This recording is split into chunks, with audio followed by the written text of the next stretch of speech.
السلام علیکم YouTube readers, آپ سب کیسے ہیں؟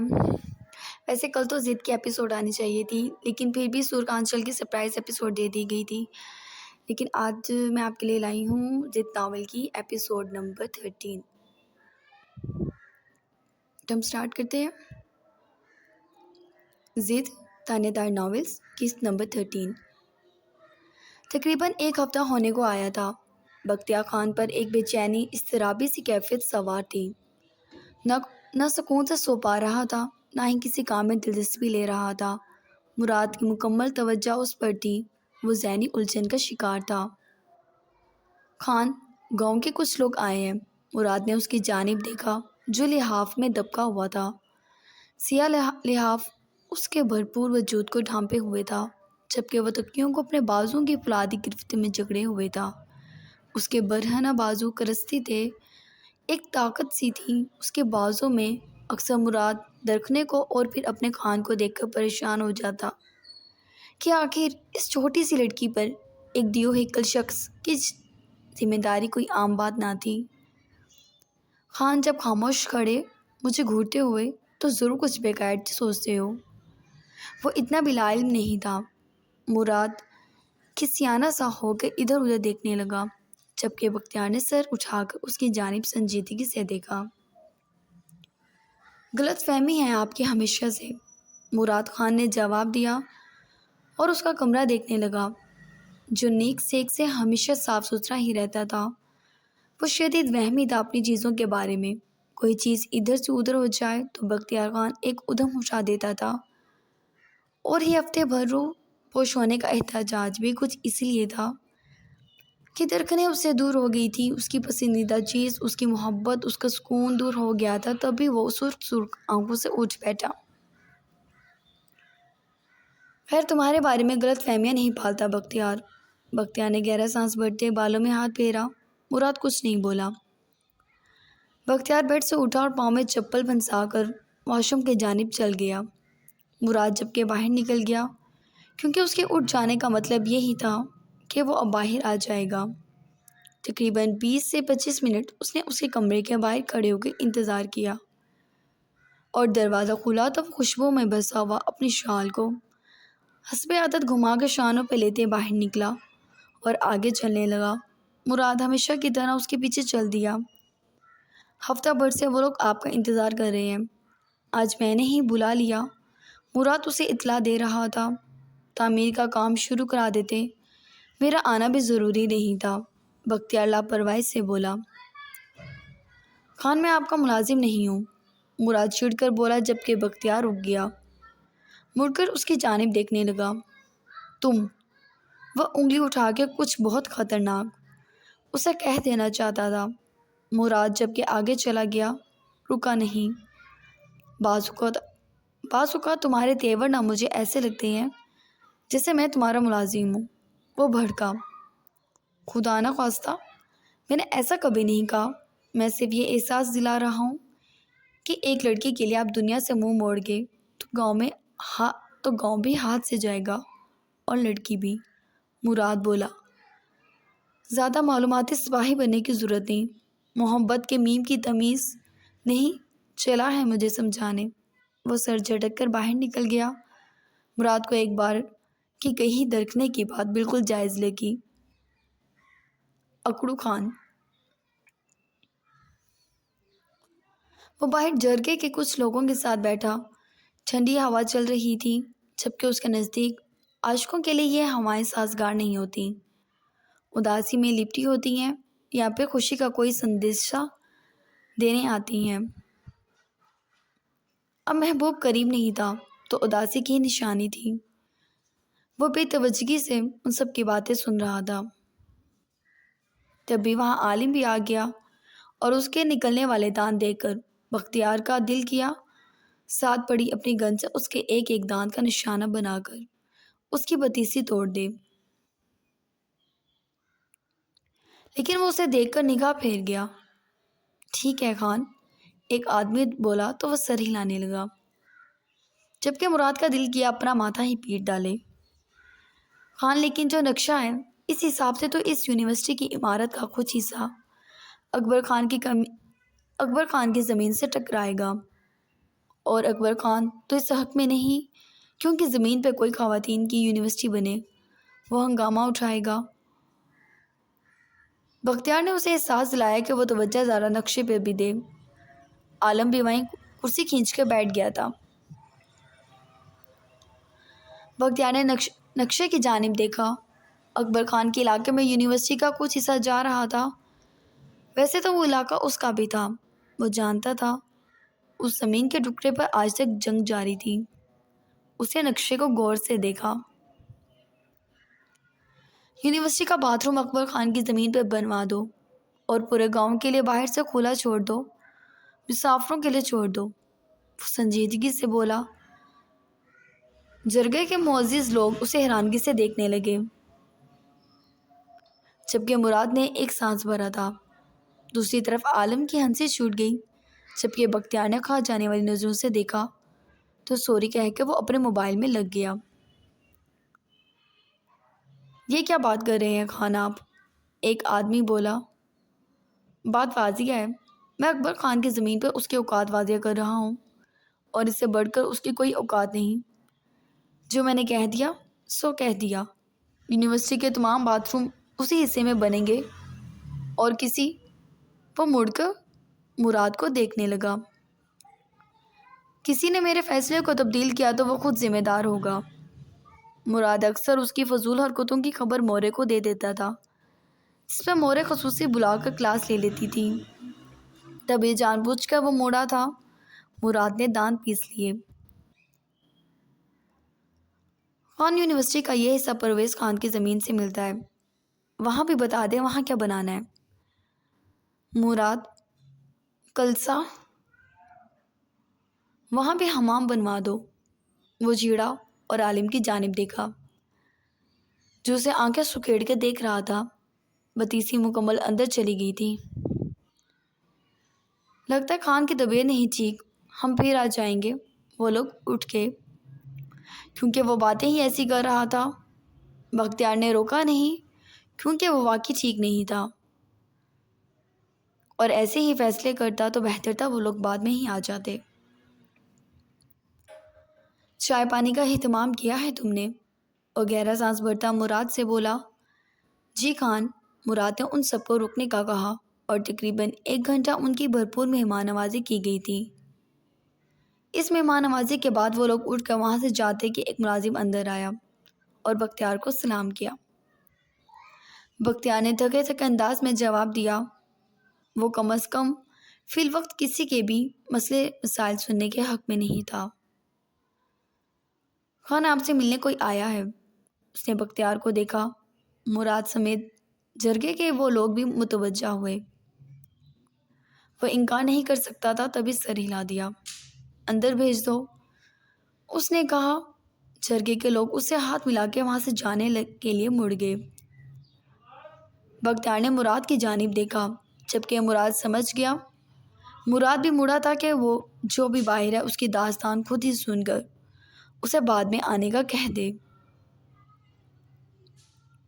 اس سے پہلے وہ سب آگے بڑھتے، سیاہ شال میں لپٹی پورے وجود کو ڈھانپے وہ لڑکی اندر داخل ہوئی، جس نے سختی سے اپنا حجاب پکڑا ہوا تھا، جبکہ مراد سمیت وہ لوگ بھی اس لڑکی کو حیرانگی سے دیکھنے لگے۔ بختیار جو سر جھکائے بیٹھا اپنی آنکھیں مسل رہا تھا، جو بلا وجہ تھکاوٹ کا شکار تھی، ان سب کے وجود ساکت ہو جانے پر سر اٹھا کر دیکھا تو جھٹکے سے اٹھا۔ جسم میں بیک وقت ساری طاقت جمع ہو گئی تھی۔ ان 2 آنکھوں کو تو کروڑوں میں بھی پہچان لیتا۔ وہ ہجوم جو اس کے آگے جمع کھڑا تھا، اس کو چیرتا وہ آگے بڑھا، رونے سے سوجی ہوئی آنکھیں اور سمئی کانچ میں چمکتے آنسو۔ وہ ان نظروں کے صدقے بھی جاتا تو کم تھا۔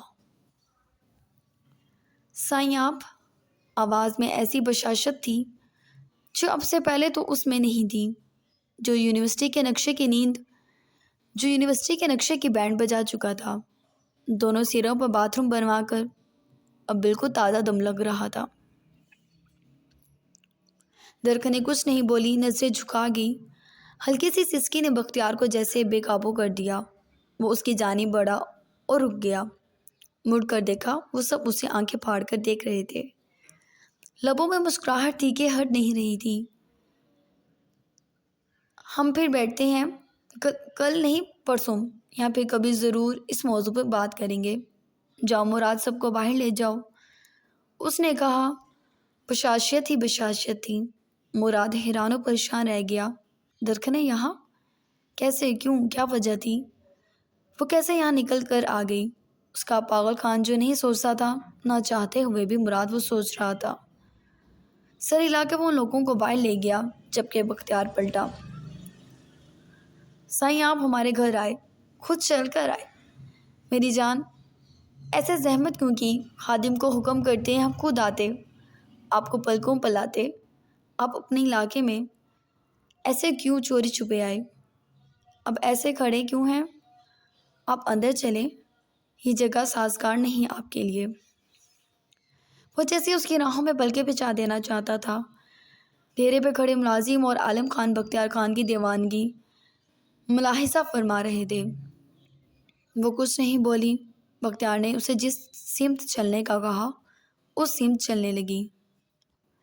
بختیار اس کے پیچھے چل رہا تھا۔ یہ ہوا یوں ہی اسے پریشان نہیں کر رہی تھی۔ وہ جھوم اٹھا تھا اسے یہاں دیکھ کر۔ لگ رہا تھا سینے میں موجود دل دوبارہ دھڑک اٹھا۔ وہ اس کے ساتھ اپنے پورشن میں چلا گیا، جبکہ مراد پیچھے سے بھاگتا ہوا ڈیرے میں داخل ہوا تھا۔ عالم اور مراد ایک دوسرے کی شکل دیکھتے رہ گئے۔ مجھے اس میں شہریار کی کوئی چال لگ رہی ہے، عالم پریشانی سے بولا۔ یقیناً ایسا ہی ہے، درخنے خانم کبھی بھی خود خان کے پاس نہیں آ سکتی، مراد الجھا سا بولا۔ فی الحال اس کو مت چھیڑنا، ہفتے بعد زندہ انسان لگ رہا ہے، ورنہ بستر کو ایسے لگا ہوا تھا جیسے معلوم نہیں پہلی بار درخنے خانم سے جدائی نصیب ہوئی ہے۔ عالم نفی میں سر ہلانے لگا۔ میں چلتا ہوں، پھر آؤں گا اور پریشان نہ ہونا، میں نکلواتا ہوں اس کی تحقیق۔ درخنے خانم کس کے ساتھ، کیوں اور کیسے یہاں تک پہنچی ہیں؟ یہ آسان نہیں تھا کہ وہ یہاں آ جاتی، ایک گاؤں پار کر کے۔ وہ تشویشی انداز میں سوچ رہا تھا، اور یہی مراد سوچ رہا تھا۔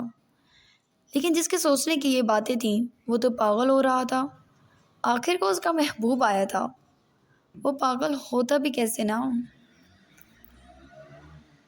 درخنے اس کے ساتھ گھر میں داخل ہوئی۔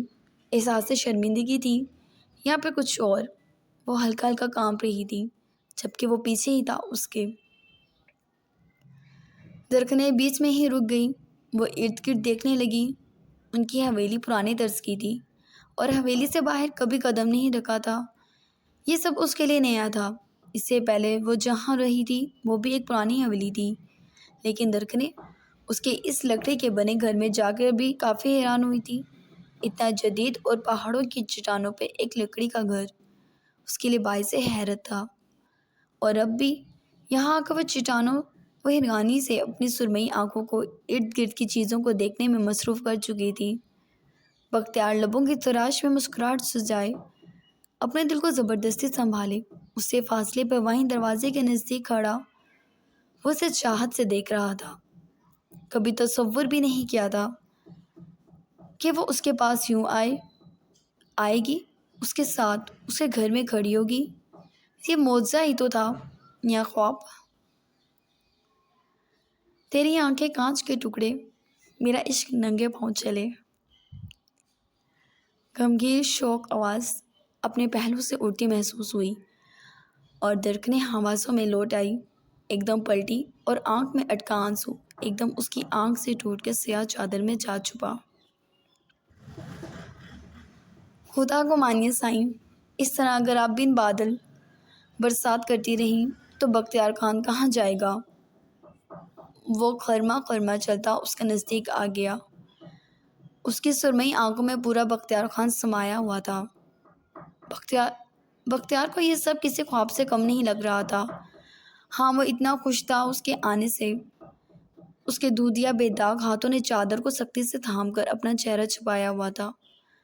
بختیار نے ہاتھ بلند کر کے اس کے حسین سبھی مہجبی چہرے پر سے وہ سیاہ پردہ ہٹایا۔ اور چمکتا دھمکتا رونق چہرہ اس کی نگاہوں کے سامنے آ گیا، اور وہ ہمیشہ کی طرح اسے ایسے دیکھنے لگا جیسے وہ دنیا کی واحد عورت ہے، اور اس کے بعد بختیار خان کے لیے کچھ بھی نہیں۔ درکنے نے مٹھیاں بھینچ لیں، سانس حلق میں اتارا، اس کی آنکھوں میں دیکھنے کی مزید ہمت نہ رہی تو پلکیں جھکا لیں۔ بختیار مسکراتے ہوئے سینے پہ ہاتھ رکھ گیا۔ سینے میں دل مچل اٹھا، خان آپ اس طرح اچانک آ کر میرے گاؤں کی رونق بڑھا چکی ہیں جناب۔ آپ حکم تو کرتے، بندہ آپ کو اہتمام سے لاتا، آپ نے خوامخواہ تکلف کیا۔ وہ چاہت لٹاتی نظروں سے اس کے چہرے کو دیکھتا، اپنی بھاری ہتھیلی سے اس کا گال سہلانے لگا۔ ترکنے پھر بھی خاموش کھڑی رہی، البتہ سختی سے اپنی چادر کو تھام لیا تھا، جبکہ بختیار نے ہنستے ہوئے دیکھا۔ ارادے نیک نہیں سرکار، اور بے بس کر کے مارنے آئے ہو، وہ پہلی نظر میں ہی سمجھتا دل فریبی سے بولا۔ نہیں، یہ تم کیسی باتیں کر رہے ہو؟ درخنے ایک دم بولی تھی۔ میرا مطلب، آپ ایسی باتیں کیوں کر رہے ہیں؟ میں یہاں… بختیار کے شاندار کہہ کے پوے ایک دم نروس ہو گئی۔ یہ تم سے آپ تک کا سفر کس نے سکھا دیا؟ بھلا سائیں، آپ تم ہی کہیں، ہمیں اچھا لگتا ہے، یہ عزت دینا ہمارا کام ہے، ہم بخوبی کریں گے۔ آپ تو نخرہ دکھاتی جچتی ہیں، کہاں سے سیکھ لیں یہ سب ادائیں آپ نے؟ وہ اب بھی اس کا گال سہلا رہا تھا۔ خوشی سے چہرے کی رونق بڑھ گئی، جبکہ اس کے وجود کے آگے تو وہ دبک ہی گئی تھی۔ ترکنے کچھ سمجھ نہیں پا رہی تھی، کیا کہے کیا بتائے۔ ایک ہفتہ جس کی وجہ سے عذاب میں گزارا اس کے سامنے کھڑی تھی، وہ اس وقت بے بسی یہ تھی، وہ ایک لفظ اختلاف کا لبوں سے آزاد نہیں کر سکتی تھی۔ وہ آگے بڑھی اور جس طرح اسے سکھایا گیا بالکل اسی طرح وہ بختیار کے سینے سے لگ گئی۔ اگر کوئی کہتا بختیار خان کے دل نے دھڑکنا چھوڑ دیا تھا تو یہ سچ تھا۔ وہ سینے سے آ لگی اور سمجھو بات ختم ہو گئی، وہ تھم گیا۔ وہ خود سے پہلی بار آئی تھی۔ بختیار کے مضبوط کرستی بازوؤں نے اس کی مضبوط اندام سی کمر پر جب دونوں ہاتھوں کو مضبوطی سے کسا تو درخنے ایک پل کو سسک اٹھی۔ معلوم ہوا کمر ٹکڑوں میں تقسیم ہو جائے گی۔ بختیار درخنے تڑپی۔ سرکار، سرسراتی آواز تھی۔ درخنے اس کی آواز سے ہی کانپ اٹھی تھی۔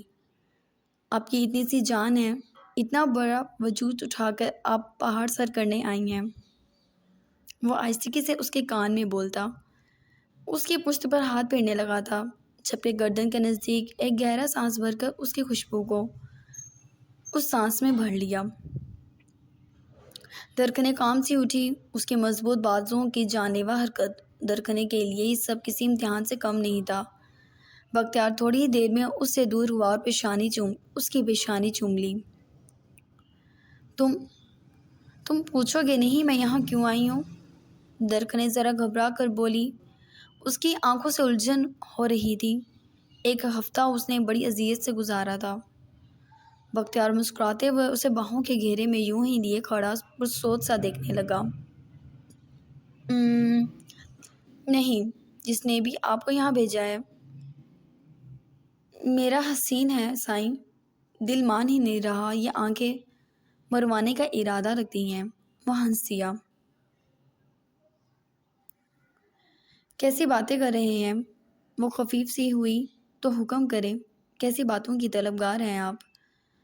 اچھا چھوڑیں یہ سب، میں بھی کن باتوں میں لگ گیا۔ وہ ایک دم درخنے کو چھوڑ کر دور ہوا۔ اوئے مراد خانہ، کوئی اہتمام کرو سائیں کے لیے، کھانا لگواؤں۔ سائیں ہمارے ساتھ کھانا کھائیں گے، ہمارے ہاتھوں سے کھائیں گے، بلند آواز میں وہ بولا۔ درخنے کا چہرہ بے ساختہ سرخ ہو گیا۔ وہ اظہار محبت میں اتنا بے باک کیوں تھا؟ وہ حیرانگی کا شکار تھی۔ بریرہ نے کہا تھا جب وہ سوال کرے کہ وہ کیوں آئی ہے، اچانک وہ کیسے آ گئی، تو وہ جواب سیکھ کر آئی تھی، مگر یہاں بختیار خان کوئی سوال نہیں کر رہا تھا۔ وہ جوش سے بول کر اسے بے باک نگاہوں میں سماتے ہوئے بولا، ویسے سائیں آپس کی بات ہے، کوئی پابندی تو لے کر نہیں آئی اس بار اپنے ساتھ؟ وہ مسکراتے ہوئے معنی کے اس لہجے میں بولا جبکہ درکنیں اس کی نظروں کے مفہوم کو سمجھ کے ایک دم لال سرخ ہو گئی تھی۔ میں یہاں آئی ہوں تو اس کی وجہ ہے، وہ ایک دم دھڑکتے دل سے بولی۔ مجھے علم ہے سرکار، آپ جیسے بڑے لوگ میرے غریب خانے میں بے مقصد نہیں آئیں گے۔ وہ ایک ونک دکھتا مسکرایا۔ ترکنیں اس کی شوقیاں سہ نہیں پا رہی تھی۔ بختیار ہنس دیا۔ بس کچھ گھڑیاں دیں، آپ کے استقبال کے لیے ذرا انتظامات کرا لوں، پھر تفصیل سے بات ہوگی، اور اب تو ساری زندگی آپ کو سننے کا ارادہ رکھتا ہوں۔ بات چیت تو چلتی رہے گی، بس کچھ دیر ادھار دے دیجیے۔ وہ اس کے گال کو دوبارہ سے ہلا کر تیزی سے باہر نکلا اور درکنیں ایک دم صوفے پر ڈھہ گئی۔ جلدی سے اپنی چادر خود میں سمیٹ کر وہ اپنی آنکھوں سے بہنے والے بےتاب آنسوؤں کو نکالنے لگی جو کب سے سینے میں پھنسے ہوئے تھے۔